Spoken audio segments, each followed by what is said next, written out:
Bueno, Isaías 30 y tiene como título el primer versículo y bueno, van a ver que el capítulo 30 tiene 3 subtítulos. El primero se llama y dice la futilidad de confiar en Egipto. ¿Alguien sabe lo que significa la palabra futilidad? Yo lo tengo anotado. A ver qué... Inutilidad. Inutilidad. ¿Algo más? No. ¿Alguien tiene...? Futilidad. Futilidad. Y una persona fútil, entonces es una persona inútil. Sí, o también fútil existe, pero también existe como una acción fútil o eso es una futilidad. Bueno, ¿qué significa la palabra futilidad? Significa que es algo en vano, sin valor real, y es, en este caso, ¿no? En este contexto, porque dice la futilidad de confiar en Egipto.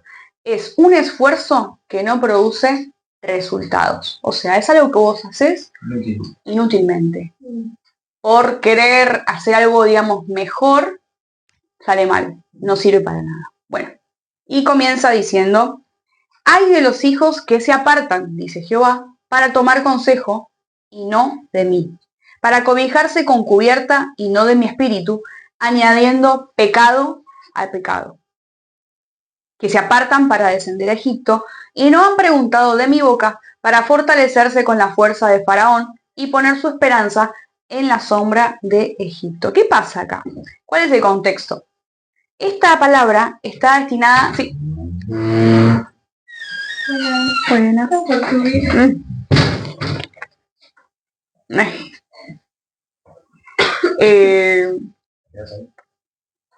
Pausa para acomodarnos. Continuamos. El contexto de esta palabra, estamos en el capítulo 30 de Isaías, es una palabra que viene a el pueblo de Judá. Judá, el reino del sur. Y este pueblo estaba amenazado por los asirios. Pero ¿qué pasó? Ellos, en vez de refugiarse en el Señor, en vez de pedirle ayuda a Dios, como siempre hemos visto que el Señor, Jehová, nunca ha dejado a su pueblo en la guerra, nunca ha dejado a su pueblo morir. Bueno, ellos decidieron, y acá está la palabra futilidad, decidieron buscar alianzas con Egipto, para que Egipto los cobije, los defienda. Bueno, hicieron esa alianza con Egipto. Y acá dice, pero la fuerza de Faraón se os cambiará en vergüenza, y el amparo en la sombra de Egipto en confusión. Cuando estén sus príncipes en Zoán y sus embajadores lleguen a Anés, estas son dos ciudades importantes de Egipto, que a estas ciudades fueron los de Judá fueron a buscar esa alianza. Dice, cuando estén sus príncipes, o sea, los príncipes de Judá, lleguen a ese lugar de Egipto, todos se avergonzarán del pueblo que no les aprovecha, ni los socorre, ni les trae provecho, antes les será para vergüenza y aún para oprobio. Dice, profecía sobre las bestias del Negev. ¿Qué es el Negev? Es un desierto al sur de Judá.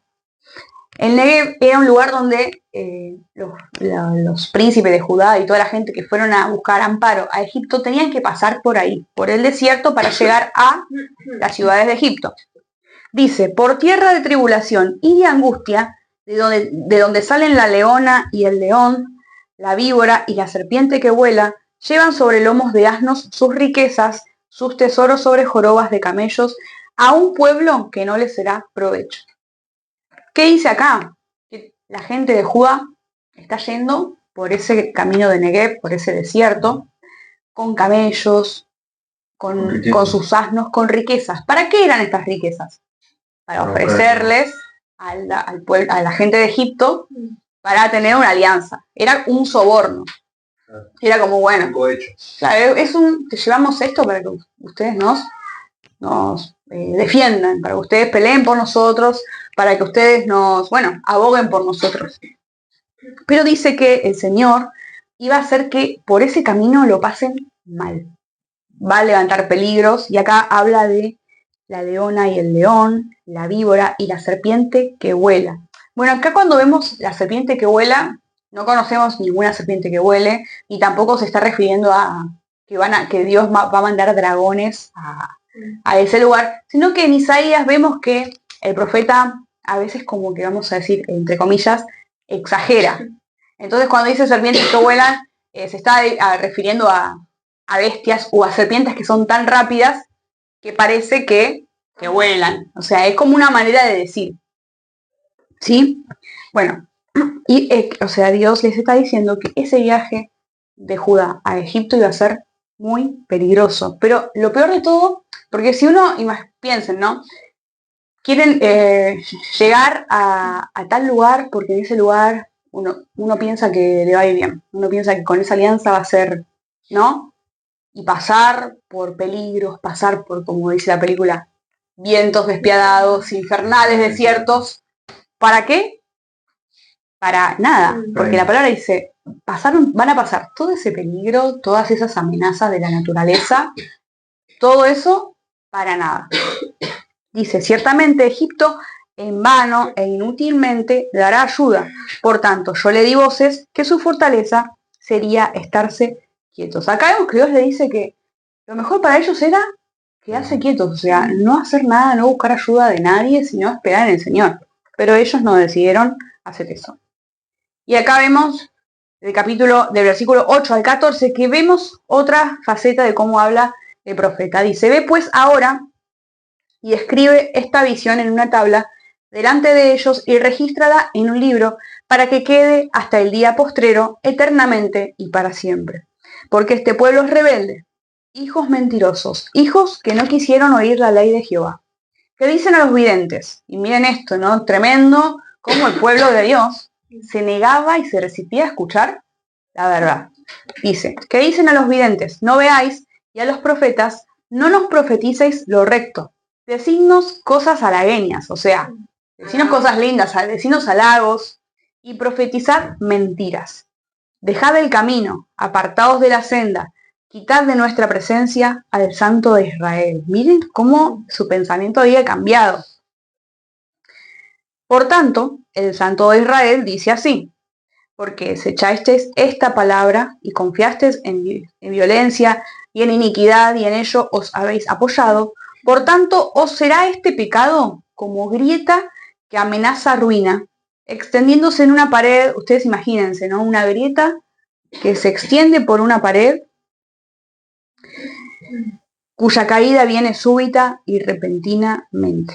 Y se quebrará como se quiebra un vaso de alfarero, que sin misericordia lo hace pedazos, tanto que entre los pedazos no se halla tiesto para traer al fuego del hogar o para sacar agua del pozo. Acá vemos, ¿no? Cómo se remarca la rebeldía del pueblo, que no quieren escuchar a Dios y que piden que se les hable cosas lindas. ¿Por qué? Porque quieren estar cómodos, quieren estar como tranquilos, sin esa exhortación, sin esa corrección, sin... Y qué mal, ¿no? Porque ellos en ese tiempo tenían a los profetas como... Había más profetas. O sea, si ahora nos ponemos a pensar, ya no hay profetas. Así que vengan y te hablen o ir a un profeta para que... No, en ese tiempo lo tenían y no era difícil de entender tampoco. Claro, como en capítulos anteriores veíamos que no era difícil de entender, pero bueno, acá el Señor trae ese castigo, ¿no? De que va a ser así si siguen en esa condición. Y acá Dios, en su misericordia, les da una ayuda, les dice, hay una solución para esto. Porque así dijo Jehová el Señor, el Santo de Israel, en descanso y en reposo seréis salvos. Acá viene como una clave, viene como, esto tienen que hacer. En quietud y en confianza será vuestra fortaleza. Y no quisisteis. Ellos escucharon eso, sabían que tenían que quedarse quietos, pero no lo quisieron escuchar, no quisieron escuchar la palabra de Dios y quisieron buscar la ayuda de Egipto. Dice, sino que dijisteis, no, antes huiremos en caballos, por tanto vosotros huiréis. Sobre corceles veloces cabalgaremos, por tanto serán veloces vuestros perseguidores. O sea, aunque ustedes cabalguen en caballos muy veloces, los que los persiguen van a ser más veloces todavía.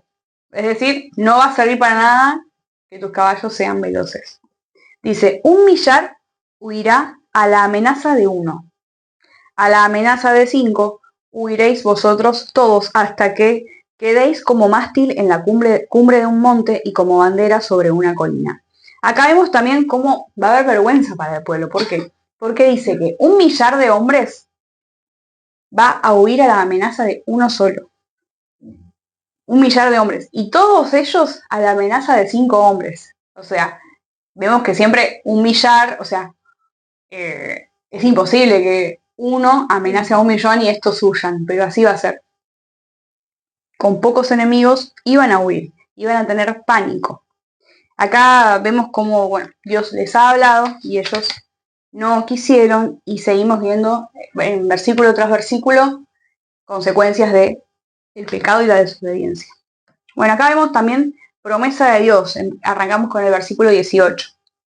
Este capítulo tiene 33 versículos. Dice, el subtítulo, promesa de la gracia de Dios a Israel. ¿Cómo Dios sigue siendo tan bueno a pesar de la rebeldía, no? Dice, por tanto Jehová esperará para tener piedad de vosotros. Es decir, Jehová va a esperar a que pase todo ese fluir de malas decisiones. Va a esperar para tener piedad. Y por tanto será exaltado teniendo de vosotros misericordia, porque Jehová es Dios justo. Bienaventurados todos los que confían en él. Ciertamente el pueblo morará en Sión, en Jerusalén, nunca más llorarás. El que tiene misericordia se apiadará de ti. Al oír la voz de tu clamor, te responderá. Bien que os dará el Señor pan de congoja y agua de angustia con todo. Tus maestros nunca más te serán quitados, sino que tus ojos verán a tus maestros. Esto es hermoso, porque vemos como ellos antes no quisieron recibir a los profetas, a aquellos que venían con palabra de verdad, pero aún con todo dice el Señor que los maestros nunca serán quitados. Es una bendición saber que van a haber esas personas que van a estar para enseñar.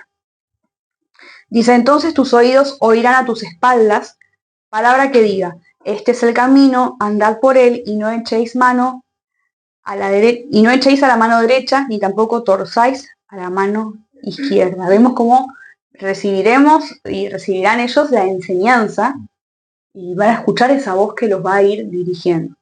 Dice, entonces profanarás la cubierta de tus esculturas de plata y la vestidura de tus imágenes fundidas de oro, las apartarás como trapo asqueroso. Sal fuera, les dirás.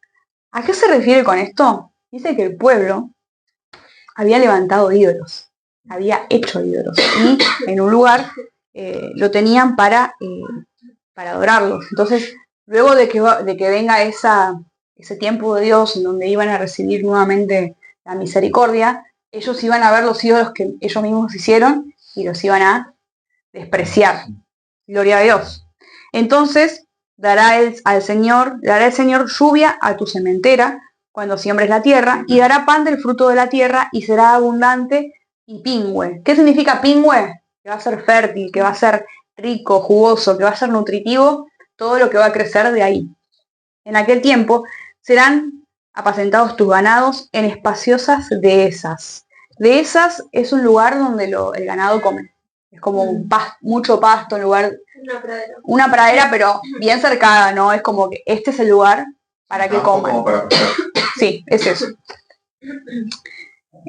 Dice, tus bueyes y tus asnos que labran la tierra comerán grano limpio, aventado con pala y criba.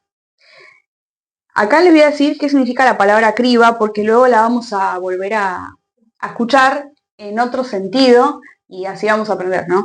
La criba, ¿vieron que dice que será aventado con pala y criba? Bueno, la criba es como una especie de cernidor, ¿no? Para sacar lo bueno de lo malo. Bueno, eso. Eso es la criba, ¿no? Y acá cuando dice que los asnos van a labrar la tierra con grano limpio, aventado con pala y criba, quiere decir que va a ser con el grano bueno, no va a ser con desechos ni con tierra, sino que va a ser con lo bueno.